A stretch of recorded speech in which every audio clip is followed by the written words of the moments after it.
Hello friend, welcome to my channel. আজ আমি তোমাদের সাথে শেয়ার করব লাল শাক ভাজার রেসিপি।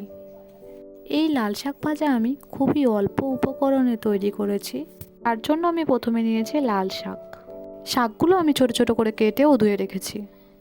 তারপর আমি একটি কড়াইয়ে পরিমাণ মতো তেল দিয়ে দেব।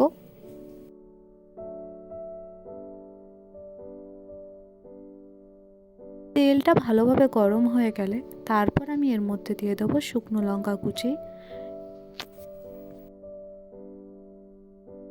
তারপর আমি শুকনো লঙ্কাগুলো 2 মিনিট ভালো করে ভেজে নেব।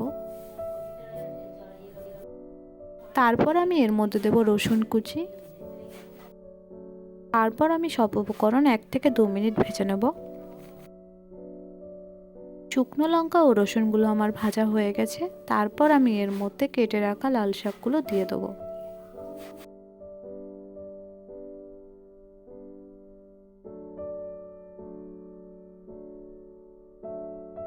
তারপর আমি একবার লাল শাকগুলো ভালো করে মিক্স করে নেব। তারপর গ্যাসের ফ্লেমটা হাই করে আমি একটি ঢাকনা দিয়ে শাকগুলো ঢেকে দেব। ফিরে আসছি 5 মিনিট পর। এরপর আমি ঢাকনাটা তুলে দেব। তারপর আমি শাকগুলো একবার উল্টে পাল্টে নেব। আর এই শাক রান্নায় কিন্তু জল ব্যবহার করবেন না। শাকটা কড়াইয়ে দিতেই দেখবেন অনেকটা জল বেরিয়ে পড়বে। তারপর আমি এর মধ্যে দেব লবণ পরিমাণ মতো।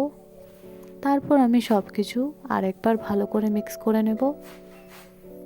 দেখুন আমি কিন্তু এখানে জল ব্যবহার করিনি, তাও শাক থেকে কতটা জল বেরিয়েছে।